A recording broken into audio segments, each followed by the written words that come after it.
Oke, kali ini aku mau nerusin alur cerita dari manhwa Gatekeeper of the Boundless World part ketiga. Oke, nggak usah lama-lama, langsung saja masuk ke ceritanya. Di tengah malam, Shenye membuka pintu Worldling dan masuk ke dalam sana. Tapi dia terkejut dengan banyaknya tulang merah yang tergeletak. Apa yang terjadi di sini? Shenye kembali keluar pintu. Aku tidak bisa buru-buru, atau itu akan mengacaukan kesempatanku untuk mendapatkan titel. Saat itu skeleton ini berbicara. Shenye, apa itu kau? Shenye, cepat selamatkan aku. Aku sekarat. BTW, Shenye panggil skeleton ini Big Skelly. Apa yang terjadi padamu? Aku tidak tahu gimana cara menyembuhkanmu. Big Skelly bilang tonik yang terakhir kali. Apa kau masih punya? Cepat berikan aku beberapa lagi. Shenye bilang tidak punya. Big Skelly itu panik, tidak menyangka akan mati di sini. Shenye tahu Big Skelly ini adalah mitra dagang yang cukup baik dan ingin mencoba menyelamatkannya. Dia menutup pintu dan bilang padanya, "Bertahanlah, aku akan menemukan sesuatu. Tunggu saja." Setelah pintu ditutup, Fern, nama si Big Skelly, menunggu. Dan 2 jam berlalu dengan cepat. Akhirnya pintu itu terbuka lagi. Big Skelly, aku kembali. Pintunya terlalu kecil. Aku tidak bisa melewatinya. Tampak di belakang Shenye ada bak besar. Fern senang dia kembali dan bertanya, kenapa dia lama sekali. Aku berusaha sekuat tenaga. Aku memerlukan bak besar dan mengisinya sampai penuh dengan bahan-bahan bagus untuk tulang. Aku menghabiskan semua uangku. Kalau kau bisa berendam di dalamnya, kau akan baik-baik saja. Ada ide gimana cara membebaskanmu ke sana? Feren sendiri bingung apa yang harus dilakukan. Saat itu di tempat Feren terjadi getaran hebat. Apa yang terjadi di sana? Tanya Shenye.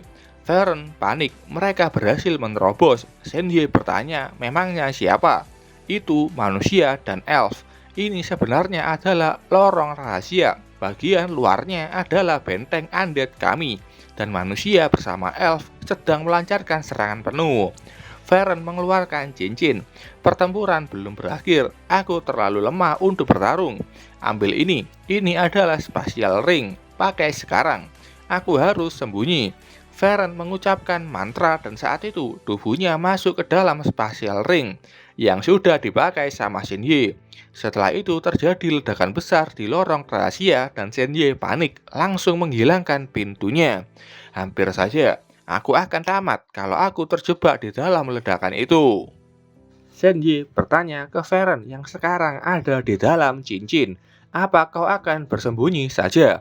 Feren bersyukur, sebenarnya spatial ring ini tidak bisa menyimpan makhluk hidup. Untungnya, Feren adalah undead. Melihat cincin bagus ini, Shenye kesal. Di pertukaran sebelumnya, Big Skelly ini tidak memberikannya barang bagus untuknya. Angkat tanganmu ke arah tangki. Seraplah dan aku akan melompat di dalamnya. Dengan begitu, aku bisa menyerap cairan apapun itu. Shenye bertanya, kau benar-benar bukan skeleton biasa. Sejak di desa elf, aku sudah curiga. Siapa yang sampai dikawal oleh 3 orang untuk memimpin musuh? Dengar, aku tidak mau ikut campur dan aku nggak akan memulainya sekarang. Tapi aku menyelamatkanmu hari ini, jadi kau berhutang padaku. Feren bertanya, bagaimana Shenye mau dia membalasnya? Shenye bilang akan menuju ke dunia Nightmare. Aku butuh kerja samamu sepenuhnya. Feren kaget, apa kau tidak lihat pertempuran gila itu? Apa kau ingin mati di sana? Lupakan saja, kau menghormati privasiku, jadi aku akan menghormati privasimu juga. Tapi dengar, semua hartaku yang berharga sudah lama hilang. Aku sudah menggunakannya, bantuan yang bisa aku berikan terbatas. Di dalam spatial ring, Feren berendam. Shenye bertanya, kau itu pemulung medan perang bukan? Aku bertanggung jawab untuk menjara medan perang. Jangan mengira kau menemukan sesuatu yang bagus. Item yang benar-benar kuat langsung diambil musuh saat pemiliknya jatuh. Shenye berpikir, itu lorong rahasia di benteng undead. Kalau aku menyamar menjadi prajurit undead, menjelajahi medan perang dan kembali, aku harusnya bisa mendapatkan titel baru. Shenye bertanya ke Feren, apakah dia punya perlengkapan prajurit undead? Lebih baik sesuatu yang bisa menutupi aura manusianya. Varen mencari apa yang dibutuhkan oleh Senye. Dia mengeluarkan banyak sekali armor dan item lain. Senye mengais semua itu dan bertanya, apa kau ini pengumpul barang bekas? Varen bilang, cari saja di sana. Seharusnya kau menemukan sesuatu yang dapat digunakan. Senye menemukannya dan sudah memakai armor itu. Dan dapat satu horse token. Tertulis dia bisa mensummon skeletal warhorse. Sampurna, kau sekarang berbau kematian. Centurion Mask, ini adalah yang kau butuhkan. Senye bertanya apa spesialnya dari topeng ini. Senye sudah memakainya dengan ini dan perlengkapannya. Tidak ada undead lain yang akan bisa melihat penyamarannya. Sekarang kau tampak seperti warrior undead sejati. Kalau kau memainkan peranmu dengan baik, kau bahkan mungkin mendapatkan skeletal warhorse dengan token itu. Senye membayangkan saat dia menunggangi skeletal warhorse, pura-pura jadi undead dan saat dalam bahaya dia bisa melarikan diri. Dan mungkin dia akan mendapatkan titel Ghost Rider atau semacamnya. Senye mengeluarkan pintu. Baiklah, aku akan masuk. Varen menasihatinya, jangan berani-beraninya untuk mati. Kalau kau mati, mereka akan menemukan cincin ini dan kemudian aku akan benar-benar hancur. Senye sudah masuk dan bilang, aku akan berusaha sebisa mungkin untuk tidak mati. Senye bisa melihat lorong rahasia itu sudah hancur total. Senye ingat dapat belati dari tanah elf, mungkin sebaiknya menggunakannya untuk sedikit ekstra perlindungan. Senye berhasil keluar dari reruntuhan lorong itu, dan saat setengah tubuhnya keluar, dia melihat banyak sekali senjata yang mengarah ke kepalanya. Itu pasukan manusia. Ada undead liar di sini. Senye kaget, bukannya ini wilayah undead. Jangan bilang mereka sudah kalah. Armor dan baju pasukan manusia ini kayaknya seperti di abad pertengahan. Senye berpikir cepat. Dia melepas topengnya. Tunggu, jangan menyerang. Kita di pihak yang sama. Lihat, aku adalah manusia. Warrior ini mengangkat pedangnya. Jadi kau adalah pengkhianat yang berpihak pada undead. Kau pantas mati. Senye dengan cepat mengeluarkan belatinya dan menahan tebasan warrior itu. Melihat belati yang digunakan Senye, warrior ini bertanya apakah ini Night Sight. Senye bingung apa itu. Sistem menjawab, itu adalah Human Scout Dagger, grade putih, belati yang dibuat untuk assassin dan diberkati Silent Sun City ras manusia. Silent Sun City hanya pengintai manusia yang jiwanya tetap murni yang dapat menggunakan belati ini. Mereka yang membawanya dianggap dapat dipercaya oleh manusia dan berwenang untuk menyampaikan informasi. Warrior ini tahu kegunaan Night Sight itu dan bilang ke rekannya untuk bubar. Kembalilah memburu undead yang tertinggal. Warrior itu membantu Senye berdiri dan memakai isyarat rock and roll bertanya, rekan, apa kau butuh bantuan? Senye tahu isyarat itu kalau di bumi artinya I love you. Dia bingung apakah itu sama dan orang di dunia Nightmare pakai arti itu juga. Senye melihat warrior ini melihat topengnya. Gerakan itu pasti punya makna tersembunyi. Apakah topeng ini melambangkan sesuatu? Big Skelly itu memberiku barang istimewa tanpa memberitahuku. Terserahlah, aku akan berpura-pura saja untuk melewati ini. Senye pakai tanda itu juga. Seperti yang kau lihat, aku sedang dalam kesulitan. Kalau ada yang dapat kau lakukan untuk membantuku, aku tidak akan menolaknya. Warrior itu mengerti dan memberikannya solo combat pack untuknya. Senye berterima kasih dan bertanya siapa namanya. Aku akan membalas budi nanti. Nama warrior itu Roman. Saat itu ada rombongan Baron yang datang. Baron itu memanggil Roman dan bertanya kenapa lama sekali. Jangan bilang kau sengaja menunda pertempuran. Roman menjawab, tidak tuan. Aku bertemu seseorang pengintai dari scout di luar reruntuhan lorong rahasia. Baron itu tidak percaya dan menyuruh menangkapnya. Dia curiga kalau dia adalah mata-mata para undead. Roman menghentikannya. Dia membawa belati Night Sight. Baron tidak peduli. Katanya pengguna Night Sight belum menjual jiwanya sendiri. Aku perlu tahu misinya. Senye bertanya, siapa kau ini? Dan apa yang memberimu hak untuk bertanya tentang misiku? Dia Baron Warren dari Kastil Southern Eagle. Kau itu hanya pengintai rendahan, tapi kau berani bertanya namaku. Aku akan menelanjangimu dan mencambukmu 20 kali dan menguak rahasia kecilmu. Senye siap bertarung. Beren, dasar orang gila, aku akan mengingat nama itu. Dalam hati dia memanggil pintunya.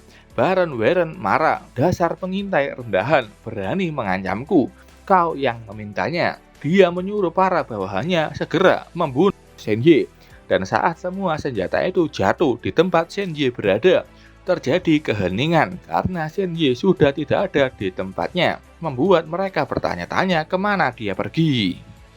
Warren panik, bagaimana dia hilang? Bawahannya bilang tidak ada lorong rahasia atau jebakan di sini. Roman bilang, aku mendengar rumor beberapa asasin tanpa nama telah bergabung dalam pertempuran ini. Mereka ahli bersembunyi dalam kegelapan. Warren, kau sangat berani saat itu mengumumkan namamu seperti itu. Warren langsung panik, asasin yang terlatih untuk misi pembunuhan. Di medan perang yang kacau seperti ini, kalau dia mencoba membunuh selama pertempuran, Warren mulai panik dan memerintahkan bawahannya pergi dari sana. Senye sendiri sudah kembali ke kamarnya mendarat dengan bagus. Dia kesal, Baron Warren sialan itu mencoba menyerang seperti itu. Aku tidak akan melupakan ini. Big sekali juga kau dan topeng terkutukmu. Tidakkah kau lihat orang itu memberiku isyarat tangan? Warren bilang jangan salahkan aku. Bagaimana aku bisa tahu semua trik rumit dari militer manusia? Lagi pula kau berhasil kembali dengan selamat bukan?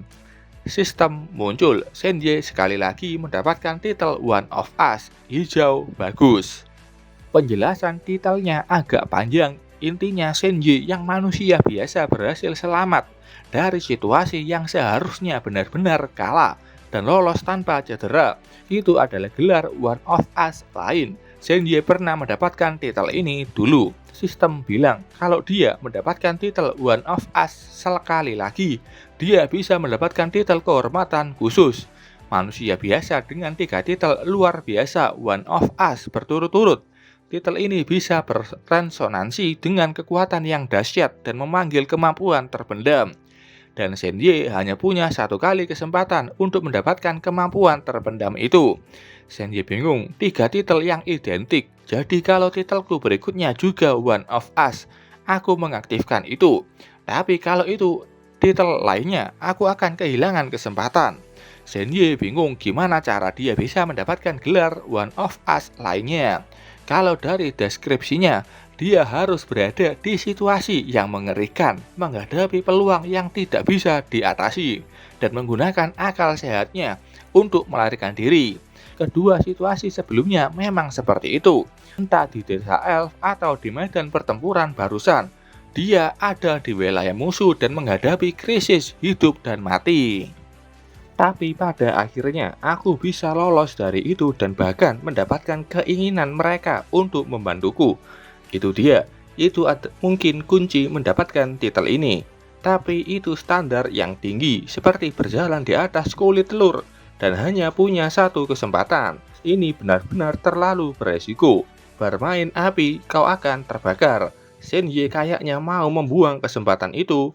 Karena baginya hidupnya itu jauh lebih penting dari itu. Saat itu bel rumahnya berbunyi. Senye ada tamu dan mengaku adalah anggota keluarga Luo Feijuan. Identitasnya sudah diverifikasi dan apakah Senye mau menemuinya?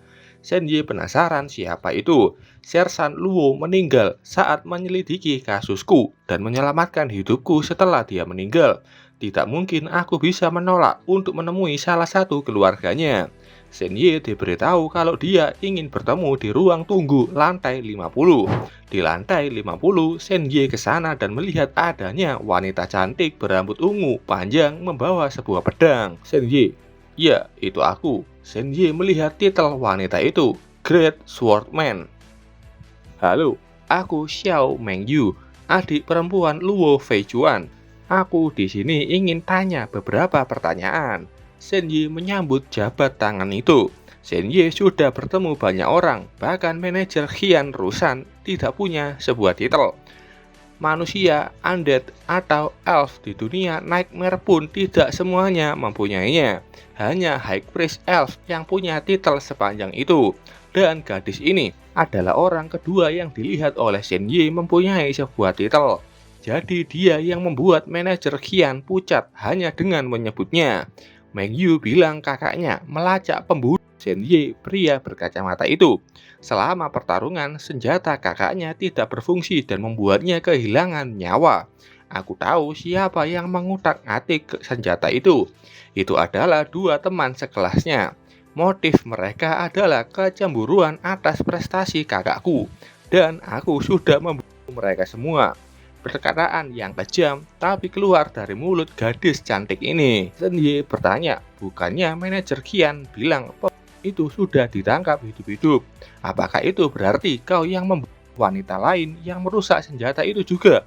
Itu benar, aku mengakhiri hidup mereka. Shen Yi kaget, dia sangat santai bilang begitu. Jadi ini artinya menjadi Great Swordman. Kakakku adalah pria dengan bakat yang terbatas. Jadi aku membimbingnya ke sekolah yang layak, pekerjaan yang layak, dan istri yang layak untuk meneruskan garis keturunan keluarga Luo. Semuanya berjalan sesuai rencana. Aku ingin dia menjalani kehidupan yang aman dan terlindungi. Shen Yi bingung, dia pikir Sesan Luo itu seharusnya jadi anak jenius, tapi disebut pria dengan bakat terbatas sendiri oleh adiknya. Tapi dia akhirnya dikhianati, tubuhnya diikat dan disembunyikan di loker. Kenapa kau tidak mengatakan apa-apa? Apa kau bilang aku seharusnya membiarkan orang lain menindasnya tanpa membalas dendam? Shen Yi berkeringat. Tidak, tidak. Aku hanya penasaran, apakah kau tidak akan mendapatkan masalah karena membunuh mereka? Meng Yu mengerti, kau menyandang nama keluarga Shen, tapi tidak pernah tinggal di antara keluarga bangsawan. Jadi kau tidak mengerti. Tidak peduli seberapa biasanya kakakku itu, dia tetap anggota keluarga bangsawan, keluarga Luo. Mati dengan sangat memalukan di tangan seorang asasin. Aku, mewakili keluarga Luo, telah memulihkan kehormatan kami. Tidak seorang pun akan berani mempertanyakan tindakanku. BTW, Meng Yu mengambil nama depan ibunya, Xiao. Meng Yu ingin menginterogasi asasin itu. Dia tidak tahu siapa yang menyewanya, atau tahu dia sudah membunuh anggota keluarga Luo. Sekarang mereka semua sudah mati. Jejaknya sudah tidak ada lagi. Itulah kenapa aku di sini untuk bertanya padamu. Apa kau tahu siapa yang ingin membunuhmu?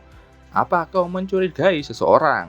Bahkan tebakan samar pun sudah cukup. Bisakah kau memberitahu beberapa nama? Beritahu aku namanya saja dan aku akan mengurus sisanya.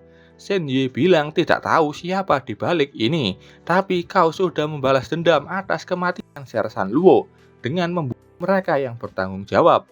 Meng Yu mengeluarkan pedangnya dan auranya meningkat. Tidak cukup, aku perlu menemukan orang yang menyewa asasin itu. Asasin itu sudah membunuh kakakku. Jadi aku harus melenyapkan asasin dan orang yang ada di balik semua ini. Hanya dengan itu kakakku bisa beristirahat dengan tenang. Katanya sambil menebaskan pedangnya itu ke arah langit. Dan tebasannya itu sangatlah kuat sampai bisa membelah awan tebal di atas langit sana. Shen Yi kaget, dia baru saja membelah langit menjadi dua. Aku bahkan tidak bisa melihatnya menghunuskan pedangnya. Shen Yi, tolong pikirkan baik-baik. Apa kau melewatkan sesuatu? Ada kejadian atau detail yang tidak biasa? Sebagai anggota keluarga Shen yang mulia, apa kau pernah berpapasan atau bermusuhan dengan keluarga bangsawan lain? Jangan biarkan kekuatan atau pengaruh mereka menghalangimu. Kau bisa datang kepadaku untuk meminta bantuan kapan saja. Shen Yi menjelaskan kalau keluarganya itu tidak akur dengan klan San Jin Shen. Kami jarang berinteraksi. Setiap kali aku berkunjung, aku hanya bergaul dengan beberapa anak seusiaku. Aku tidak menyinggung siapapun. Shen Yi saat itu ingat sesuatu. Aku mendengar sebuah teriakan ketakutan di rumah sakit saat pertama kali diserang. Mungkinkah ada saksi pada waktu itu? Meng Yu langsung semangat. Aku akan segera menyelidikinya. Aku akan memberitahumu setelah aku menemukan sesuatu. Meng Yu memberikan kontaknya dan berterima kasih. Senji, aku pergi dulu. Sampai jumpa. Senji hanya bisa melihat Meng Yu pergi dan bilang hati-hati. Manajer Qian ternyata ada di sana. Itu tebasan yang mengerikan. Saat dia tiba, aku bertanya apakah dia bermaksud menyakitimu. Aku khawatir dia akan menyalahkanmu atas kematian Luo Feijuan. Tapi semuanya tampak baik-baik saja. Bagaimanapun, dia adalah anggota keluarga Luo yang paling berbakat di generasi saat ini. Bahkan di antara keluarga bangsawan lainnya. Dia dianggap luar biasa. Senji bertanya apakah dia masih sekolah atau sudah mulai kerja. Dia mengikuti ujian masuk SMA tahun ini. Dia sekelas denganmu. Senji kaget, ternyata seumuran. Manajer Qian menasihatinya agar tidak berkecil hati. Keluarga bangsawan mempunyai warisan rahasia dan melatih anak-anak mereka di usia muda. Wajar mereka lebih kuat daripada teman-teman sebayanya. Kalau kau tumbuh di keluarga Shen, kau akan menjadi sama kuatnya. Senji mengerti. Dia menguap berjalan ke kamar. Aku lebih lega daripada apapun. Dia ada di pihakku dan kalau aku tahu siapa dalang semua ini, dia akan sangat membantu. Aku akan kembali dan tidur. Qian mempersilakannya. Besok aku akan meminta beberapa tutor untuk memberitahumu tentang apa yang harus diperhatikan selama ujian. Setelah itu di kamar Senji, dia frustasi. Keluarga bangsawan memang sangat kuat. Dia khawatir gimana kalau keluarga bangsawan yang ada di puncak peradaban manusia yang ingin membunuhnya. Mengeluarkan uang dengan santai menyewa asasin. Mereka begitu mudah mengakhiri hidupku. Aku perlu belajar beberapa skill menyerang secepatnya. Aku tidak akan mengandalkan Great Swordman di belakangku sepanjang waktu. Hei, Big Skelly, apa kau masih punya Nightmare Crystal? Jenis yang memberikan kemampuan. Ya, pada akhirnya Big Skelly lah yang terbaik dan bisa diandalkan saat ini. Dia bertanya apakah dia masih punya Nightmare Crystal yang bisa memberikan skill. Fern bilang hanya punya skill para undead. Karena Senji bukanlah salah satu undead, dia tidak punya soul fire dan tidak akan bisa menggunakan skill para undead. Senji bertanya lagi, lalu gimana dia bisa memakai Moonlight Direwolf dari Big Skelly? Itu karena Fern secara tidak sengaja. Senji kesal, jadi aku harus menunggu sampai SMA dulu untuk bisa mendapatkan skill serangan. Aku tidak punya waktu sebanyak itu. Lupakan para asasin yang membuntutiku. Aku akan menghadapi ujian dan anak-anak dari keluarga bangsawan itu tidak akan mudah dikalahkan. Saat itu Senji ingat belum membuka combat pack yang diberikan Roman padanya. Di dalamnya ada ransum, first aid. Senji mencari benda apa yang berguna baginya sekarang. Di sana memang ada sebuah kristal berwarna hijau. Dia memecahkannya dan berharap itu sebuah skill. Tapi nyatanya itu hanyalah berisi informasi. Shadowhand Brotherhood telah menyiapkan tempat pengumpulan informasi di perkemahan utama. Jika kau melihat tenda yang ada tanda dengan upright dagger, Anda bisa mengirimkan laporan Anda di sana. Senji langsung tidak mood, tidak ada skill. Fern tertawa seperti Roman itu menganggapmu sebagai anggota Shadowhand Brotherhood. Aku sudah mendapatkan titel hari ini, jadi aku tidak akan bisa mendapatkan yang lain bahkan kalau kembali ke Nightmare World saat ini. Ini adalah kesempatan yang sempurna untuk menjelajahi dunia Nightmare. Big Skelly, di mana kau menemukan topeng Centurion itu? Bisakah kita kembali ke sana? Fern bilang itu ada di dekat lorong rahasia, tapi dia tidak ingat tepatnya di mana. Senji tahu pasukan manusia sudah mengambil alih pos terdepan undead di luar lorong. Dia ingin berpakaian seperti warrior manusia dan kembali ke Nightmare World. Setelah meminta Fern memilih, Senji sudah lengkap dengan armor warrior dan sebuah perisai dengan gambar serigala. Kata Fern itu adalah lambang warrior dari perbatasan Rine. Undead sudah memusnahkan para manusia di Rine. Jadi tidak akan ada yang mempertanyakan survivor di situ. Dan kristal ini, kata Fern, ini adalah distress ladder dari penguasa Rine, yang juga berfungsi sebagai tanda bahwa itu saat kau pergi, itu akan sangat berguna. Senji mengeluarkan pintunya. Dia bertanya kenapa tiba-tiba Big Skelly ini peduli sekali. Itu sebagai balas budinya karena sudah diselamatkan. Katakan saja atau aku akan menguras persediaan kalsiummu itu. Feren jujur, dia perlu membantu Senji mendapatkan kedudukan tinggi di Nightmare World agar dia bisa membeli material tingkat tinggi untuk menyembuhkan lukanya. Senji suka dengan kejujurannya. Setelah itu di dunia Nightmare, terlihat banyak sekali warrior yang mencari korban luka dan selamat yang ada di medan tempur. Senji melihat mereka dari jauh dan kata warrior di sana ada base camp di depan mereka.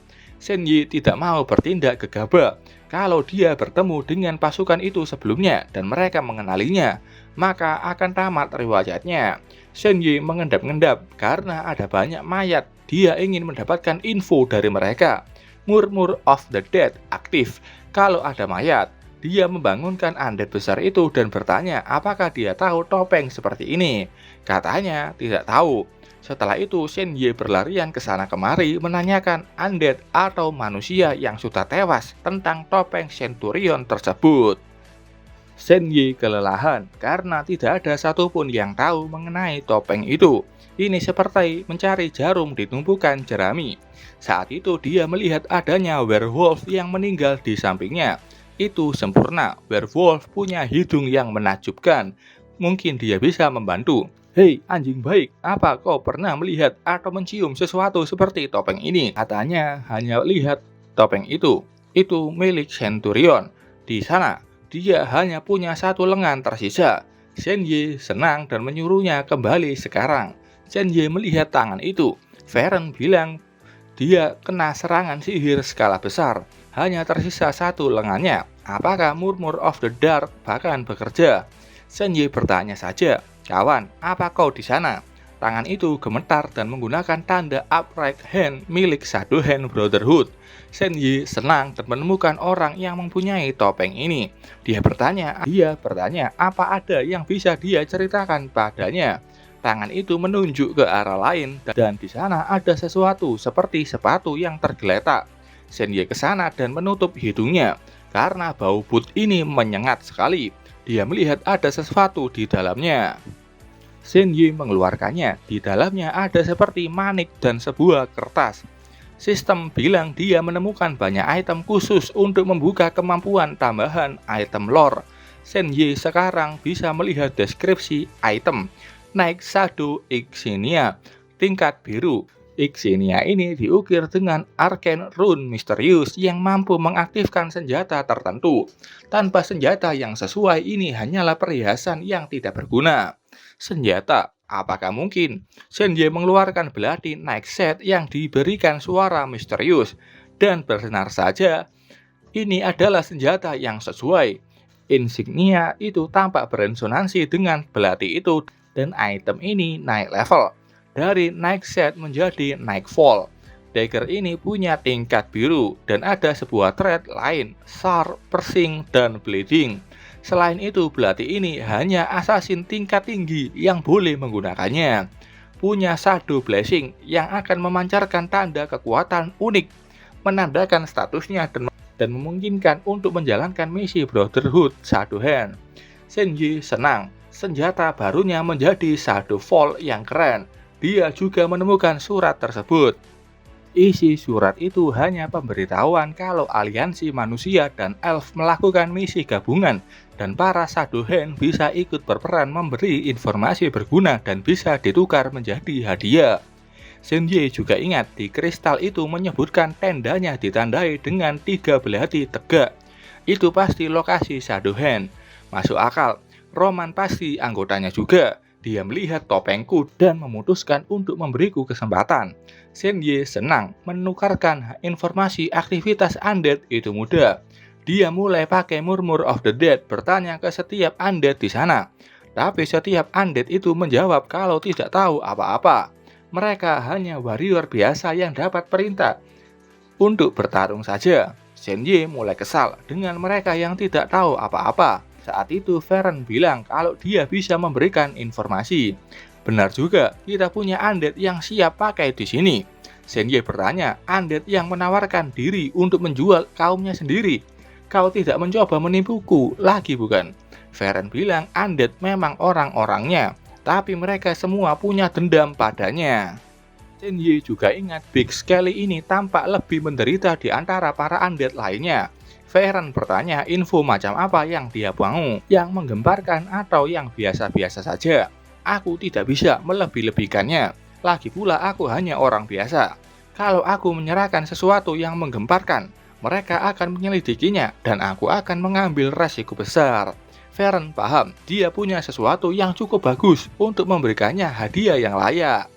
Info ini terkait para undead yang menggunakan komponen baru dalam artileri mereka. Komponen itu meningkatkan kekuatan meriam Soulfire sebesar 20% dan laju tembakannya sebesar 10%. Shenyi bertanya, bukankah info ini terlalu berharga? Seiring berjalannya perang, aku yakin para petinggi manusia sudah curiga. Mereka hanya membutuhkan konfirmasi. Shenyi mengerti. Sempurna, ini membantu, tapi tidak akan menarik banyak perhatian. Dia berjalan cukup jauh dan akhirnya melihat kemah pasukan utama manusia. Tempat Sadohen ada di suatu tempat di situ. Shenyi bingung gimana cara dia bisa masuk tanpa dicurigai. Feren bilang manusia itu mencari warrior yang terluka. Pura-pura saja terluka dan mereka akan membawa kau masuk. Itu ide yang cerdas. Dia bertanya gimana kualitas layanan kesehatan di medan perang manusia. Kata Feren mereka punya sihir suci yang terbaik. Bahkan para elf tidak dapat menandinginya. Tentu saja asalkan dia bisa membayarnya. Shenyi kaget, kau butuh uang di medan perang? Tentu saja, kalau kau bayar dengan cukup banyak, mereka bahkan bisa menumbuhkan kembali anggota tubuhmu yang hilang. Terus bagaimana denganmu yang tidak mati? Atau undead? Kami biasanya membuang mayat kami di luar dan membiarkannya membusuk. Memang ada perawatan lain, tapi itu merepotkan.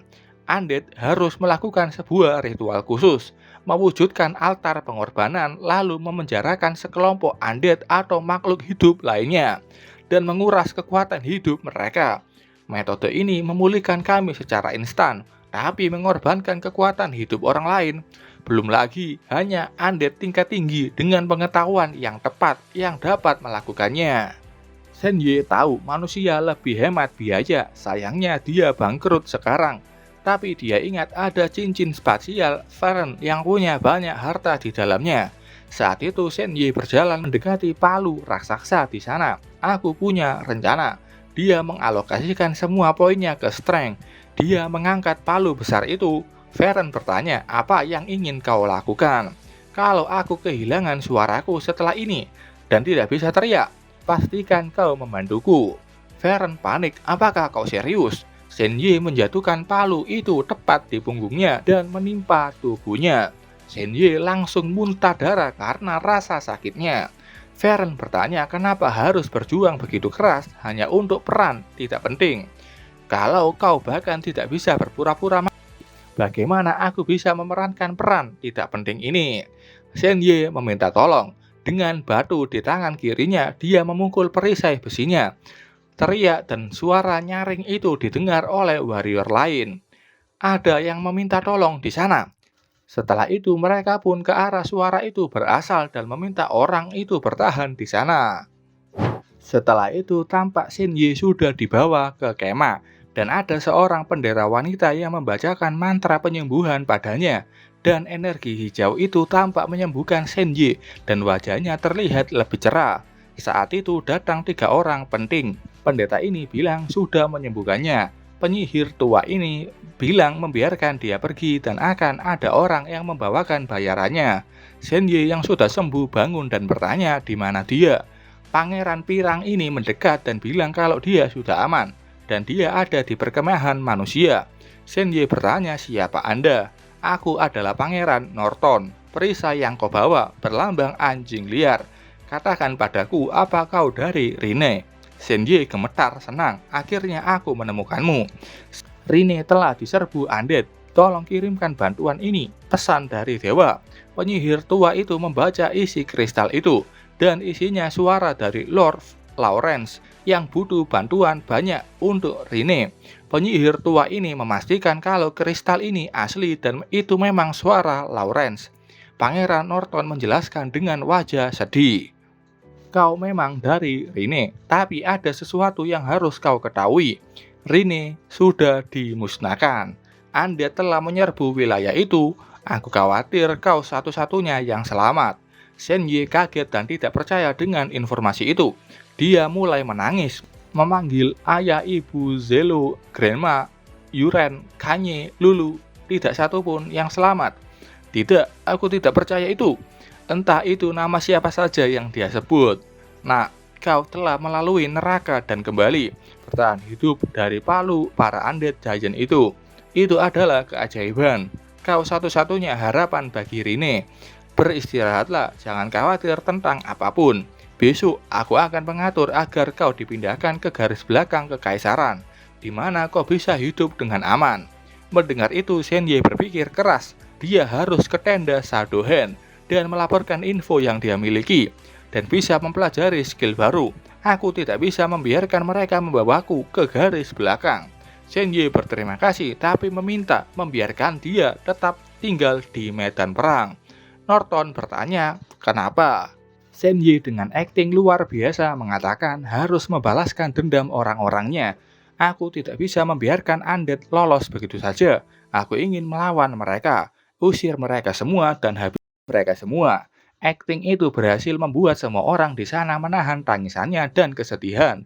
Pangeran Norton tersenyum senang. Keberanian seperti itu di usia yang masih muda. Penguasa Rine pasti telah memilihmu untuk misi penting ini karena suatu alasan. Kau memiliki skill yang luar biasa, bukan? Senye menjawab, aku itu cepat. Tidak ada seorang pun seusiaku di wilayah Rine yang lebih cepat dariku. Senye mendefault title One of Us dan mengalokasikan semua poinnya ke agility. Sekarang agility-nya 9,9 poin. Senye keluar dari tenda dan ingin memperlihatkan kecepatannya ke Pangeran Norton. Dia berlari dengan kecepatan penuh, membuat orang-orang di sana kaget dengan kecepatannya. Setelah selesai dia bertanya, jadi tuanku, bolehkah aku tetap di garis depan sekarang? Prajurit lain yang melihat itu meminta Pangeran Norton untuk membiarkannya tinggal dan membalaskan rekan-rekannya yang sudah gugur. Pangeran Norton memujinya, kecepatanmu memang mengagumkan. Saat elf cantik ini berjalan dan bertanya, nah, dari mana kau mendapatkan gelang ini? Pangeran Norton sadar itu adalah hasil tangan para elf. Senye bilang ini dari desa elf. Senye bilang ini dari elf bernama Lani yang memberikannya padaku. Senye tahu elf di sana berhutang padanya saat membongkar rencana para undead. Jadi seharusnya tidak masalah memberitahu ini. Elf ini merapalkan sebuah mantra pada gelang bunga itu dan saat itu ada seperti video call. Lani muncul dan bertanya siapa yang menggunakan sihir elf untuk memanggilnya. Elf itu bilang, ini aku, Eodoria, mage dari istana kerajaan. Kenapa seorang anak manusia punya gelangmu? Lani senang dan bertanya, kau bertemu dengannya, di mana dia? Senye menyapanya, Lani, trik sulapnya hebat bukan? Lani senang, itu benar-benar kau. Kapan kau akan kembali ke desa kami? Eodoria menghentikan mereka dan meminta Lani menjawab pertanyaannya. Lani menjelaskan apa yang terjadi di desa elf saat itu dan bilang kalau High Priest sedang mencari Senye. Eodoria menutup panggilan itu. Sebelum pembicaraan menjadi panjang, Eodoria memuji Senye dan dia punya koneksi dengan bangsa elf. Aku sarankan kita mengirim dia ke ibu kota kekaisaran untuk belajar. Pangeran Norton paham. Jarang sekali menemukan manusia yang para elf setujui. Kalau begitu ini sudah beres. Seseorang berikan dia tanda pengenal dan buat pengaturan yang diperlukan untuk masa tinggalnya. Biarkan dia istirahat selama beberapa hari. Perekam, dokumentasikan ini dan kirim informasinya ke Akademi Militer Kekaisaran. Pangeran bertanya siapa nama lengkapnya. Senye berpikir keras karena tidak tahu budaya di sini atau cara penamaan di Rine. Senye memutuskan untuk berpura-pura amnesia saja agar tidak terbongkar penyamarannya. Dia memegang kepalanya dan merasakan sakit luar biasa. Penyihir tua bilang kalau dia menderita trauma kepala akibat palu undead itu, membuatnya kehilangan ingatan. Senye senang kakek ini membantunya. Pangeran Norton menenangkannya, istirahatlah, kita akan bertemu lagi. Anak yang berhasil melewati bencana. Saat itu sistem keluar dan bilang Senye mendapatkan ketenaran. Punya kesempatan untuk mendapatkan titel ciptaan sendiri. Anak laki-laki yang hidup. Atau The Boy Who Live. Senye pusing, titel apa ini? Aku bahkan tidak punya bekas luka petir di kepalaku. Ini merajuk pada bekas luka yang di dahi Harry Potter. Senye bertanya apa ada cara menyingkirkan titel ini. Kata sistem ini adalah titel yang diciptakan sendiri, memerlukan pengakuan dan penyebaran yang terus-menerus agar kuat. Jika ingin membuangnya ada dua pilihan. Pertama, menghilang dari pandangan publik dan seiring berjalannya waktu, dia akan dilupakan dan gelar itu akan memudar. Kedua, bertindak secara langsung bertentangan dengan titel tersebut, dan orang lain akan memandangnya secara berbeda. Pada akhirnya, titel ini sendiri akan berubah nama. Senye paham, setelah selesai di sini, aku akan menghilang sebentar.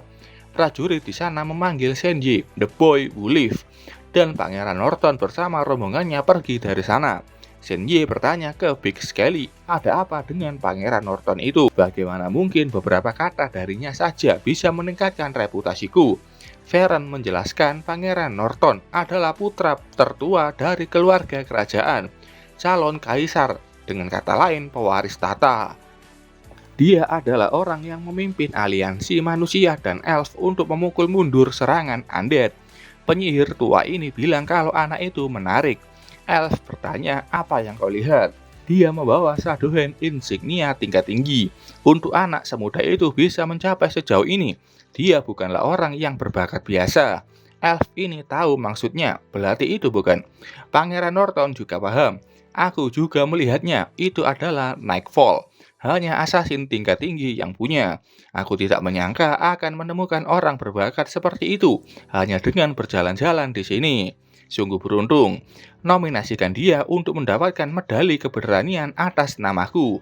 Sementara itu Senye yang sudah sampai di tenda dengan lambang 3 belati. Dia masuk dan menyapa orang di dalam. Di situ ada orang yang hanya mengabaikan Senye.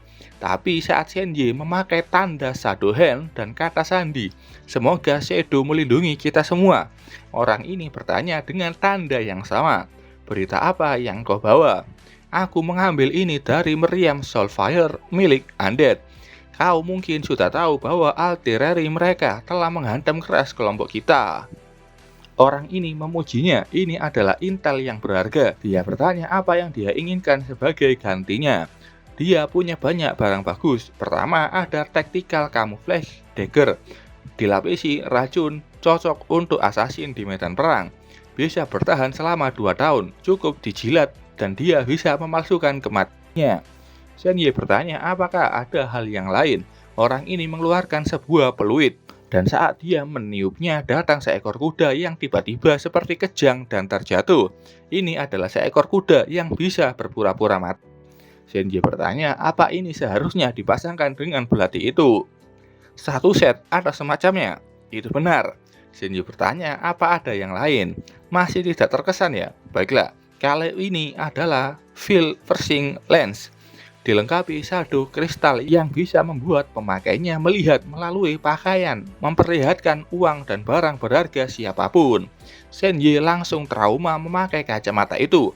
Dia bertanya apa ada nightmare kristal. Aku ingin punya beberapa kemampuan, skill atau teknik baru. Katanya persediaan menipis karena perang berlangsung. Dia hanya punya 2 pilihan saja. Pertama ada kemampuan bleeding. Ini skill tingkat pemula yang bisa menyebabkan pendarahan tanpa henti. Bekerja di pedang belati atau bila apapun. Kedua, Frostwind. Teknik tendangan knockback yang membuat musuh dan senjata terlempar. Senye butuh keduanya. Saat itu suara misterius muncul. Manusia, pilihlah Frostwind. Senye kaget, suara ini muncul lagi. Dia yang menuntunku sebelumnya dan memberiku dagger Nightfall. Dia bertanya kenapa harus itu. Suara ini menjelaskan ini bukanlah teknik dari dunia ini. Selanjutnya kamu perlu menemukan cara untuk mendapatkan Shadow Phantom teknik. Ini milik Undead dan Thunder Palm milik Beast King. Setelah kau mendapatkan Gabungkan ketiganya dengan Moonlight Direwolf dan Frostwind. Hanya dengan begitu kau akan mengungkap rahasia yang sebenarnya.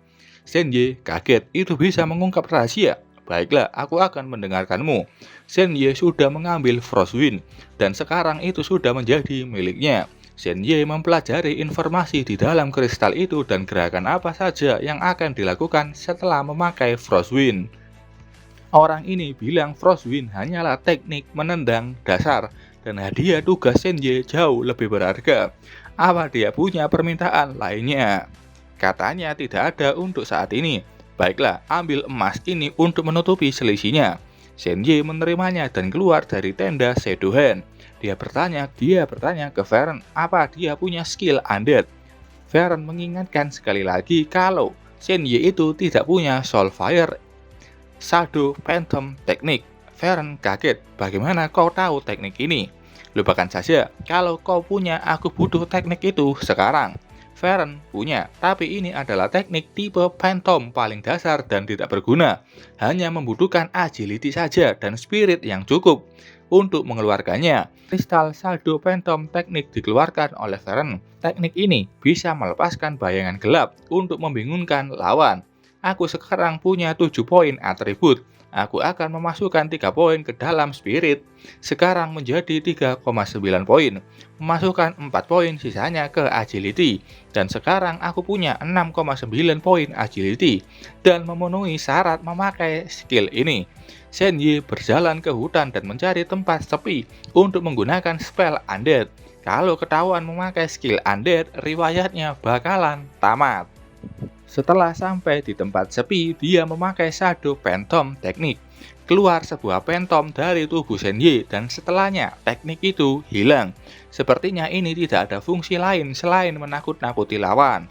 Varen bertanya, kau suka teknik sampai ini? Kupikir kau punya selera dalam pilih spell, tapi kurasa aku salah. Senye menjawab, kau tidak akan mengerti urusanku. Sekarang aku punya Moonlight Direwolf, Frostwind, dan Shadow Phantom. Aku hanya butuh Thunder Palm. Aku ingin melihat apa yang akan terjadi ketika aku mengumpulkan semua skill ini. Saat dia berjalan kembali, ada seorang prajurit yang datang dan senang akhirnya menemukan The Boy Who Live. Senye kesal, berhenti memanggilku itu. Prajurit ini membawa sebuah kotak, memberinya selamat. Pangeran Norton memutuskan untuk memberimu medali keberanian dan surat rekomendasi ini.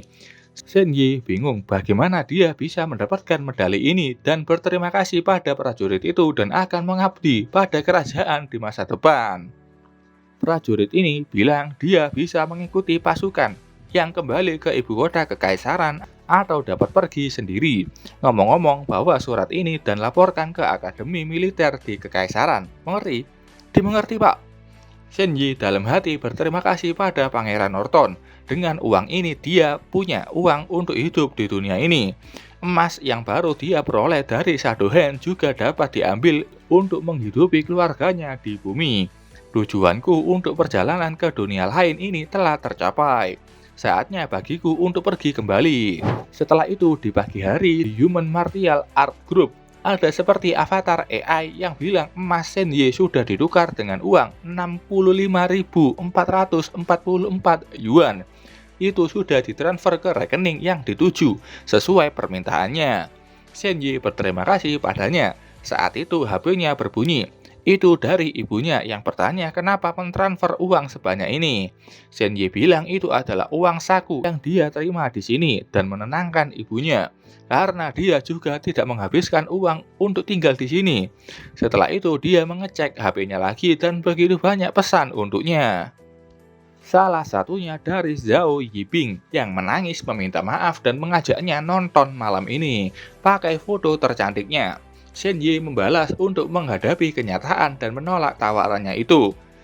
Saat itu ada pesan dari Chen Yao yang memberikan selamat atas kontraknya dengan Human Martial Art. Dia mengajak untuk merayakan bersama. Senye di dalam hati tahu saat ini sedang menghadapi percobaan tidak aman untuk meninggalkan grup dan pergi keluar. Tapi Hao Yu ingin merayakannya untukku. Meski pemilik tubuh ini sudah meninggal, persahabatannya dengan Chen Hao Yu masih mengalir dalam tubuh ini. Aku dapat merasakan emosi murni saat mereka tumbuh bersama. Ini adalah emosi yang belum pernah aku alami sebelumnya. Meski jarak antara aku dan dia semakin jauh, tapi kalau ada kesempatan, aku tetap ingin menghargai persahabatan ini. Hao mengirim pesan lagi, ingin mengunjungi Human Martial Art, karena itu adalah tempat impiannya. Dan ya, setelah itu Shen Ye pun mengajak ke sini untuk makan bersama di Human Martial Art sekalian merayakannya. Senang dan akan segera ke sana dalam 5 menit. Nggak ada larangan adanya pengunjung dan bagian dalam di grup ini sangatlah aman. Makan malam sekaligus memuaskan rasa penasaran Chen Haoyu. Oke, sampai sini dulu ceritanya. Terima kasih buat kalian yang sudah nonton video ini sampai selesai. Sampai ketemu di video selanjutnya. Bye-bye.